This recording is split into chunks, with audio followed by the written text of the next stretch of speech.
Sagar speech and hearing. Narsipatnam పరిసర ప్రాంత ప్రజలకు శుభవార్త.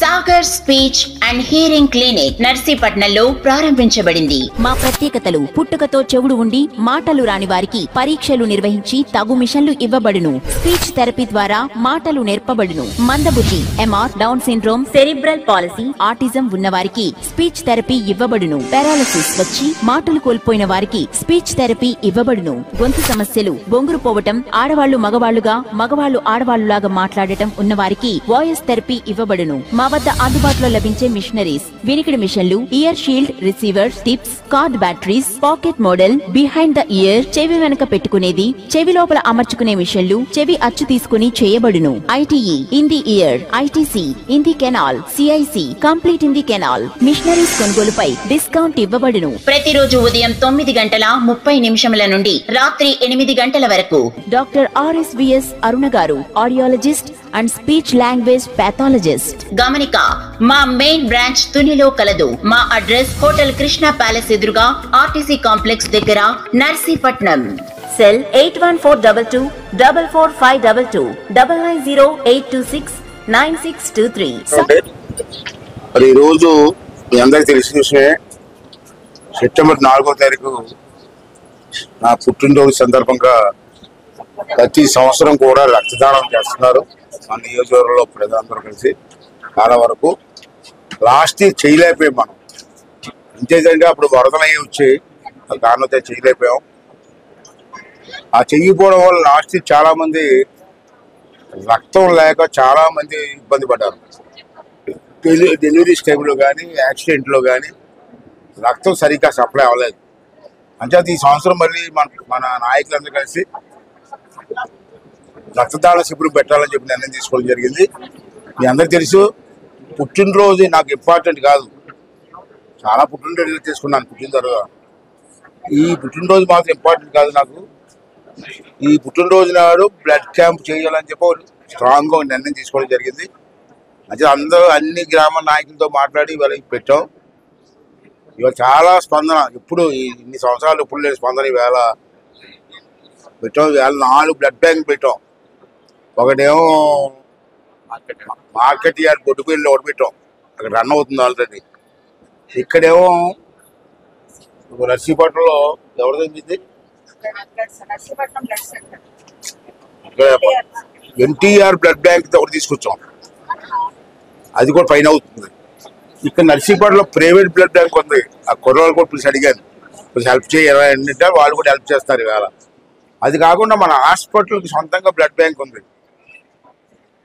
ఇప్పుడు మన దగ్గర ఇప్పుడు 50 మంది సరి కూడా బ్లడ్ ఎప్పుడు ఉంటుంది. ఇక్కడ అదో బ్లడ్ బ్యాంక్, మొత్తం 3 బ్లడ్ బ్యాంక్ రన్ అవుతున్నాయి ఇవాళ. ఇక్కడ చాలా ఎక్కువ మంది కూడా కుర్రవాళ్ళందరూ కూడా ముందుకు వచ్చి బ్లడ్ ఇవ్వడానికి ముందుకు వచ్చారు. వాళ్ళందరికీ కూడా నా తరఫున, తెలుగుదేశం పార్టీ తరఫున ధన్యవాదాలు తెలియజేస్తాను. రెండోది ఏంటంటే, మీ అందరికి తెలిసిన విషయం, ఈ హాస్పిటల్ ఎన్టీ రామారావు గారి టైంలో మనకు వచ్చింది. ఇది అందరికీ ఈ ఏజెన్సీ ప్రాంతం తగ్గించి అన్ని ప్రాంతాలు కూడా అంత ఇంపార్టెంట్ హాస్పిటల్. దీని తర్వాత అనకాపల్లి ఉంది, అనకాపల్లి తర్వాత విశాఖపట్నం ఉంది. ఈ 3 హాస్పిటల్ మందు కూడా ముఖ్యమైన హాస్పిటల్. అంటే ఈ హాస్పిటల్ డెవలప్ చేయడం కోసం చాలా కృషి చేసాం గతంలో. మధ్యలో దురదృష్టం 5 సంవత్సరాలు పరిపాలన మారింది. నేను ఎవరిని కామెంట్ చేయను, కానీ ఆ పరిపాలనలో ఈ హాస్పిటల్ కొంచెం నిర్లక్ష్యం చేశాను. మళ్ళీ మన ప్రభుత్వం వచ్చిన తర్వాత నేను ఎమ్మెల్యే అవ్వడం, ఈ హాస్పిటల్కి చైర్మన్ అవ్వడం అన్నీ జరిగాయి. మరి అప్పటి నుంచి మెడికల్ స్టాఫ్ అందరినీ కలిసి వాళ్ళ సహకారంతో, ప్రజల సహకారంతో మళ్ళీ పూర్వం వైభవం తీసుకురావడం కోసం కష్టపడుతున్నాం, అన్నీ చేస్తున్నాం. ఇంచుమించు పూర్తిగా అయిందని చెప్పను, కానీ 1 ఇయర్లో ఒక 70% ఇంప్రూవ్ చేసాం. ఇంకా 30% వరకు చేయవలసి ఉంది. అంచేత అన్ని దృష్టిలో పెట్టుకొని బాత్రూములు, కెనాల్ సిస్టమ్, అంటే వర్షం నీరు పోవడానికి ఇలాంటి కొన్ని ఇబ్బందులు ఉన్నాయి, తయారు చేయడం, వాటర్ పైప్ లైన్స్ బాగు చేయడం, రిపేర్లు ఉంటే రిపేర్స్ బాగు చేయడం, ఇంటర్నల్ కెనాల్స్ ఉంటాయి బాగు చేయడం. దాంతోపాటు మనకి ఇప్పుడు వరకు సెంట్రల్ ఆక్సిజన్ లేదు హాస్పిటల్లో. హాస్పిటల్లో ఆపరేషన్ చేస్తే సిలిండర్, ఆక్సిజన్ సిలిండర్ తీసుకొచ్చి సిలిండర్ ద్వారా ఆక్సిజన్ ఇస్తారు. లాస్ట్ మీటింగ్లో చెప్పారు, అలా కాదు సెంట్రల్ ఆక్సిజన్ పెట్టండి అని చెప్తే దానికి మొత్తం 72 లక్షల రూపాయలు, 45 లక్షల రూపాయలు ఇచ్చారు. దాంట్లో అది కూడా ఇప్పుడు వెళ్ళిన పైప్ లైన్ 3 లైన్లు వేస్తున్నారు. పైప్ లైన్, ఆ పైప్ లైన్ ఏంటంటే డైరెక్ట్గా ఆపరేషన్ రూమ్లోకి వెళ్ళిపోతాయి. తర్వాత అక్కడి నుంచి ఒక పేషెంట్ని ఎమర్జెన్సీ వార్డులో తీసుకొస్తారు, అక్కడికి కూడా లైన్ ఇమ్మన్నాను. ఇప్పుడు వెళ్ళిన తర్వాత ఇంకో ఐడియా ఇచ్చింది ఏంటంటే మేడం గారు ఐడియా ఇచ్చారు, 3 లైన్లు వచ్చిందంటే 4వ లైన్ కూడా పెడితే బాగుంటుంది అన్నారు పైప్ లైన్. అది కూడా వేసేమన్నాను. డబ్బులు నేను కావాలంటే గవర్నమెంట్ తెస్తాను, నేను అంతకే కాబట్టి నేను ఇస్తాను.